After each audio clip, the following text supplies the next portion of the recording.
Hello everyone. आज जो हमारा टॉपिक हम डिस्कस करेंगे that is related with your board exams, with your competitive exams. So आप सब लोग जो 10th क्लास के स्टूडेंट्स हैं, आप लोगों ने एक चैप्टर पढ़ा है लाइफ प्रोसेसेस। लाइफ प्रोसेसेस में डिफरेंट आप प्रोसेसेस पढ़ रहे हो, उसमें से एक प्रोसेस है respiration.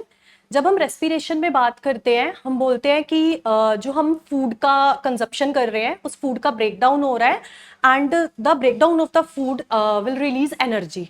So in today's class will see कि वो फूड का ब्रेकडाउन किस पाथवे से हो रहा है, किस सबस्ट्रेट को हमारे सेल यूज कर रहे हैं to gain that energy. Done. So अगर हम बात करें सिंपलेस्ट सबस्ट्रेट की, हम लोग खाना खा रहे हैं। डन। हम अपने फूड में क्या ले रहे हैं? We are taking carbohydrates, we are taking fats, we are taking proteins, है ना, अदर सब्सटेंसेस ऑल्सो।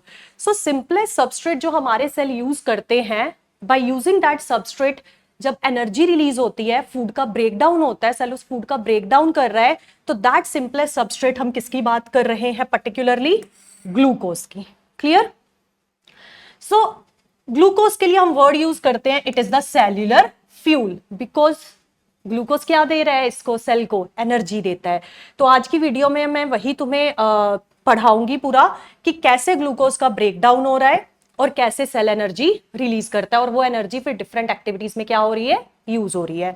सो जब हम फूड का इंटेक कर रहे हैं, उसका डाइजेशन हुआ, डाइजेशन के बाद आप लोग नेक्स्ट स्टेप पढ़ते हो, एब्जॉर्प्शन होता है। एब्जॉर्प्शन ब्लड में हुआ, अब that glucose will now be assimilated by the cell.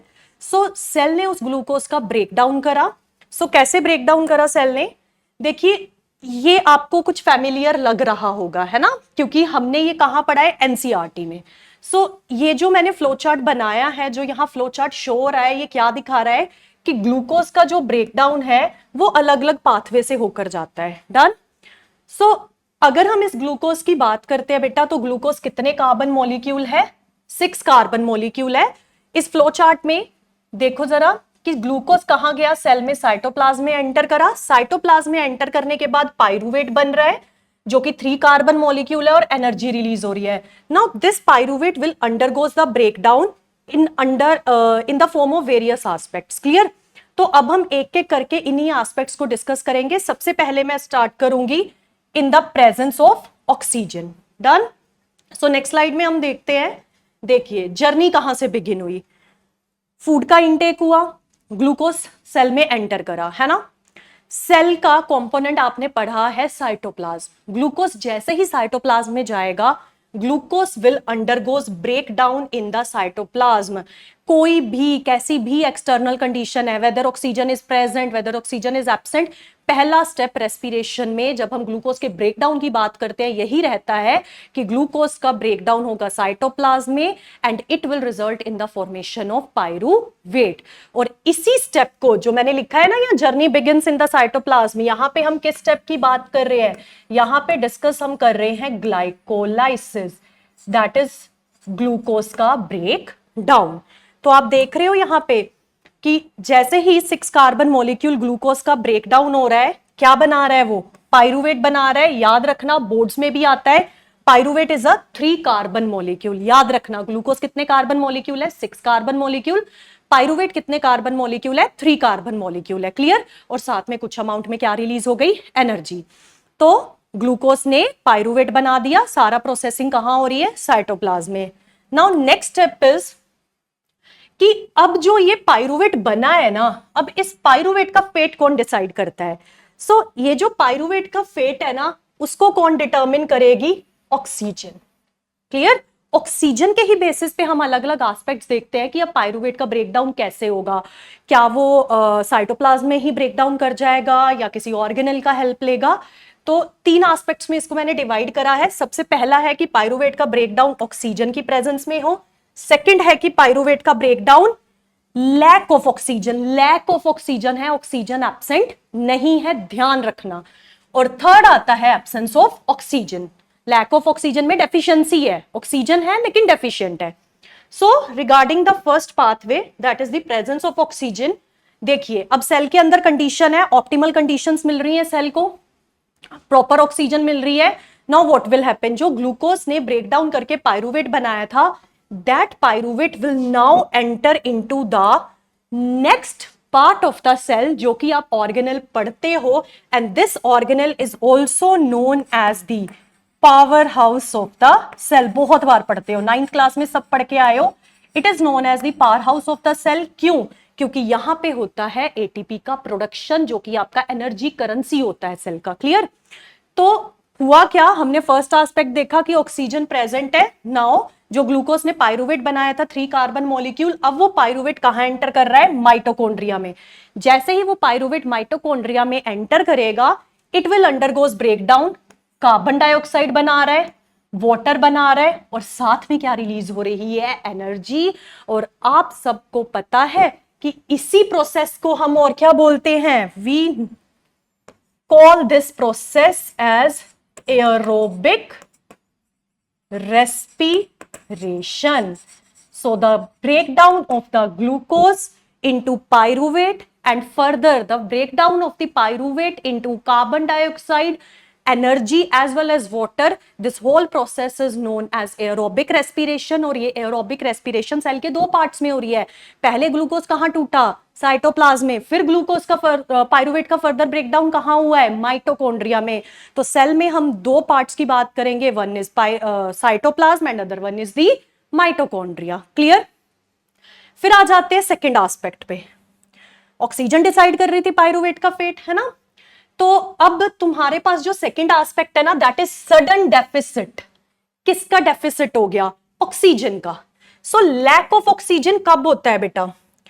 आप बहुत एक्सरसाइज कर रहे हो, आप रनिंग कर रहे हो, ठीक है, बहुत तेज तेज वॉक कर रहे हो, तो उस टाइम पे आपकी स्केलेटल मसल्स यूज हो रही हैं, है ना? मसल टिश्यू आप पढ़ चुके हो 9th क्लास में। तो अब हो क्या रहा है कि हमारे मसल सेल्स में ऑक्सीजन की हो गई है डेफिशिएंसी। अब मसल सेल्स में जो ग्लूकोज का ब्रेकडाउन हुआ था पायरुवेट में, वो साइटोप्लाज्म में हो रखा था, लेकिन लैक ऑफ ऑक्सीजन की वजह से वो जो पायरुवेट है वो माइटोकॉन्ड्रिया में एंटर नहीं करेगा। Inside the cytoplasm only, that pyruvate in the muscle cells will get converted into a 3 carbon molecule that is lactic acid, and कुछ अमाउंट में वहां क्या रिलीज हो जाएगी? एनर्जी भी रिलीज होगी। क्लियर? तो अब जब हम बहुत तेज रनिंग करते हैं, ठीक है, उस टाइम पे ग्लूकोज टूटा और उसने क्या बनाया? पायरुवेट बनाया। मसल सेल्स को एनर्जी चाहिए थी। अब पायरुवेट को लैक ऑफ ऑक्सीजन की वजह से साइटोप्लाज्म में अंडरगो करना पड़ा है ब्रेकडाउन, जिसकी वजह से क्या बन जाता है? Lactic acid. और इसी लैक्टिक एसिड की एक्यूमुलेशन, जब सेल्स में इस लैक्टिक एसिड का एक्यूमुलेशन होता है मसल सेल्स में, it causes muscle cramps, pain होता है मसल्स में, ठीक है, क्रैम्प्स आती हैं। तो उस टाइम तुम्हें पता है कि पर्टिकुलरली हॉट वाटर बाथ लो या फिर मसाज करो मसल्स की, है ना?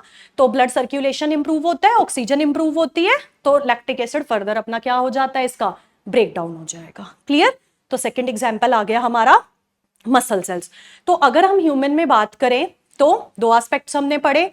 पहला एस्पेक्ट पढ़ा कि कंप्लीट फुली ब्रेकडाउन हो रहा है, ऑक्सीजन की प्रेजेंस में हो रहा है ग्लूकोज का। सेकेंड हमने पढ़ा कि मसल सेल्स में जब क्या है, ऑक्सीजन की डेफिशिएंसी है, तो कैसे ब्रेक डाउन हो रहा है। एक चीज जरूर ध्यान देना, लैक्टिक एसिड कितने कार्बन मॉलिक्यूल है? जल्दी बताओ। It's a 3 carbon molecule. इस पे भी क्वेश्चंस आते हैं। क्लियर? क्या एक क्वेश्चन और बताती हूं, क्या कोई CO2 का मॉलिक्यूल रिलीज होता है जब लैक्टिक एसिड का फॉर्मेशन होता है? No, a big no. Done? कोई CO2 का मॉलिक्यूल नहीं बनता है, ये ध्यान रखना। अब थर्ड एस्पेक्ट आ जाता है हमारा अगेन। अब थर्ड एस्पेक्ट हमने क्या लिया है कि ऑक्सीजन ही क्या हो गई बेटा? एब्सेंट है। तो इसमें मैं एग्जांपल लूंगी ईस्ट का।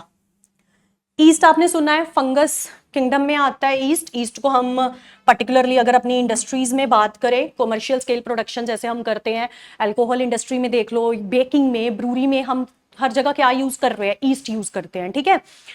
बिकॉज जो ईस्ट सेल है वो क्या कर रहा है, जब ईस्ट सेल में ग्लूकोज का मॉलिक्यूल ब्रेकडाउन करा, पायरुवेट बनाया। Now that pyruvate inside the cytoplasm only in the absence of oxygen. ध्यान रखना, एब्सेंस ऑफ ऑक्सीजन में किसका फॉर्मेशन करता है? एथेनॉल का। And ethanol is a 2 carbon molecule that is C2H5OH। Clear? साथ में क्या रिलीज होती है? कार्बन डाइऑक्साइड, और साथ में क्या रिलीज हो जाती है? एनर्जी। क्लियर? और इसी प्रोसेस को तुमने पढ़ा है लोअर क्लासेस में भी सबने पढ़ा हुआ है, this process is also known as fermentation. घर में मम्मा बनाती है, डोसा बना रही है या चीज हम बना रहे हैं घर में, है ना, तो तुमने देखा उसमें जब हम ईस्ट पाउडर डालते हैं और उसको कुछ टाइम के लिए रख देते हैं, ढक के रख देते हैं, उसके बाद तुमने देखा होगा उसमें क्या होते हैं, पोर्स होते हैं, है ना। तो ऐसे ही ब्रेड में देखते हो या चीज में भी तुम देखते हो, तो वो पोर्स क्यों आ रहे हैं? बिकॉज फर्मेंटेशन जब होती है तो क्या रिलीज होती है, CO2 रिलीज होती है। तो जो तुम्हें चीज में भी पोर्स दिखाई दे रहे हैं ना, वहां से क्या रिलीज हुई है, CO2 रिलीज हुई है। क्लियर? दैट्स वाई ईस्ट का ये इंपॉर्टेंट प्रॉपर्टी है कि हम ईस्ट को अगर हम देखें बेकिंग प्रोसेस में और अगर हम देखें ब्रूरी प्रोसेस में, इसको बहुत ज्यादा क्या करते हैं, यूज करते हैं। क्लियर? सो इस पर्टिकुलरली प्रोसेस में आप देख रहे हो कि जो ग्लूकोज का ब्रेकडाउन है वो कैसे हो रहा है, साइटोप्लाज्म में हुआ, पायरूवेट बना, लेकिन एब्सेंस ऑफ ऑक्सीजन में ही साइटोप्लाज्म में क्या हो गया, उसका ब्रेकडाउन हो गया, एथेनॉल बना, साथ में कार्बन डाइऑक्साइड, साथ में energy. So this process here is, कौन सा रेस्पिरेशन आ गया ये, this is anaerobic respiration, because oxygen क्या है यहां पे, एब्सेंट है। डन। सो ये था हमारा थर्ड एस्पेक्ट। सो पहला देख लेते हैं, ऑक्सीजन की प्रेजेंस थी, साइटोप्लाज्म में पायरूवेट बन चुका था, अब वो माइटोकॉन्ड्रिया में गया, कार्बन डाइऑक्साइड, वाटर और क्या बन गई, एनर्जी बन गई, और इसी को हमने बोला था एरोबिक रेस्पिरेशन। फिर हमने केस लिया था मसल सेल्स का, स्केलेटल मसल्स का, ड्यूरिंग विगरस एक्सरसाइज, जब हम बहुत ज्यादा एक्सरसाइज कर लेते हैं, मसल सेल्स में क्या हो गया था, डेफिशिएंसी ऑक्सीजन का, उस डेफिशिएंसी की वजह से पायरूवेट साइटोप्लाज्म में ही ब्रेक डाउन कर गया था। क्लियर? तो क्या बना था, lactic acid, again 3 carbon molecule, साथ में क्या बन गई थी, एनर्जी बन गई थी। क्लियर? फिर आया था एब्सेंस ऑफ ऑक्सीजन, तो एग्जांपल लिया हमने ईस्ट में, क्या बन रहा है, एथेनॉल, कार्बन डाइऑक्साइड और साथ में क्या बनी है, एनर्जी बनी है। अगर हम इन दोनों प्रोसेसेस की बात करें, फुल ये दोनों प्रोसेसेस कहां होंगी, साइटोप्लाज्म में होंगी, ये चीज का ध्यान रखना। सिर्फ एरोबिक रेस्पिरेशन में ही जो पायरूवेट है वो कहां एंटर करेगा, inside the mitochondria. So this is all about the topic, that is हमने इसमें क्या पढ़ा, various pathways of glucose breakdown, जो भी आपकी एनसीईआरटी का ही टॉपिक है and very important for your board exams. Thank you so much for today. I hope आपको वीडियो पसंद आया होगा। Thank you so much.